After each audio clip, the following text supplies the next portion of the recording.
The sun burned bright above the empty roadside as cars rushed past in dusty blurs, but no one stopped. On a cracked bench at a quiet bus stop sat a girl who looked no older than 20, her face pale, her eyes distant, her frail hands trembling as she clutched an old blanket around her legs. She wasn't waiting for a bus. She was waiting for something far rarer. Hope. Her name was Nora Hale, and though she couldn't walk, she had somehow dragged herself to that bus stop, believing maybe someone would finally notice her. But the world didn't stop for broken people. Not until Ethan Cole came driving by that afternoon.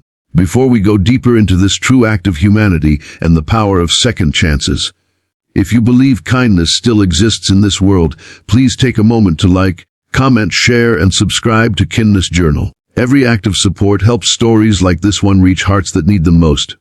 To Ethan Cole was 34, a single father of a 7-year-old boy named Micah, and a man who had spent the last 3 years learning how to survive heartbreak.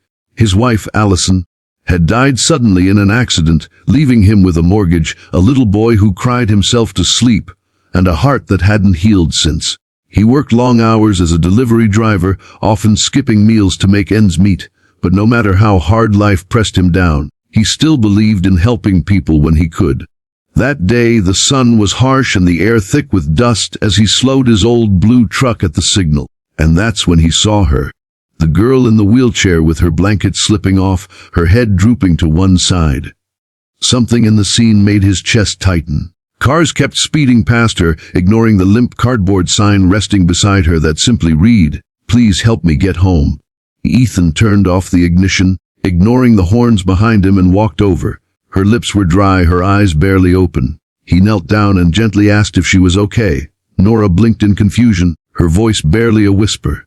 "I haven't eaten since yesterday. The bus didn't come. I don't know where else to go." Her words trembled as she spoke. Her story spilled out slowly between labored breaths. She had been working at a small shop when an accident left her paralyzed from the waist down 6 months ago. Her landlord kicked her out when she couldn't pay rent, and after her distant relatives refused to take her in, she had nowhere left. She had been living in a small shelter that had just closed that morning. Ethan looked around. The sun was lowering, the heat still merciless, and this young woman, someone's daughter, someone's forgotten dream, was sitting alone in it.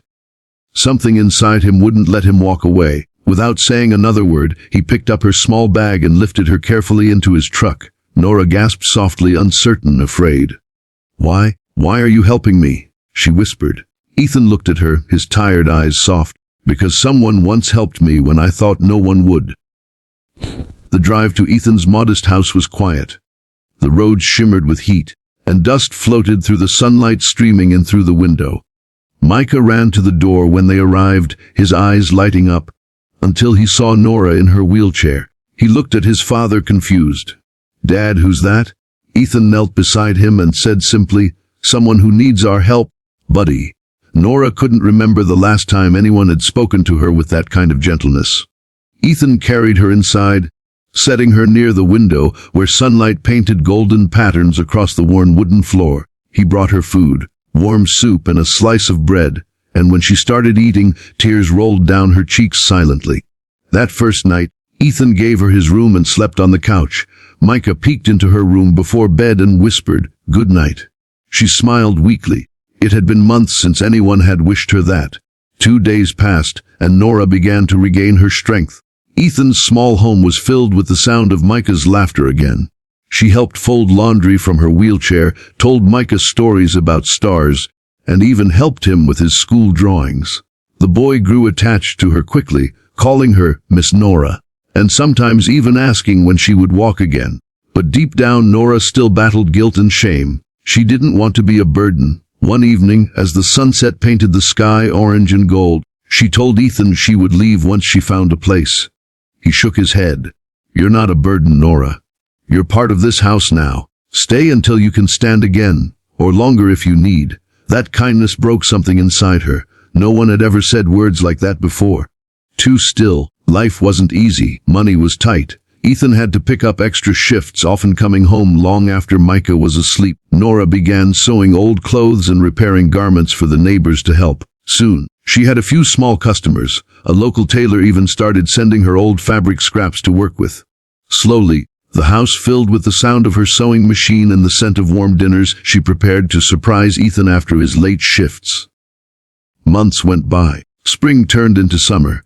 Nora started smiling again, her face brighter, her laughter real. She even began physiotherapy with the help of a local clinic that offered free sessions for disabled people.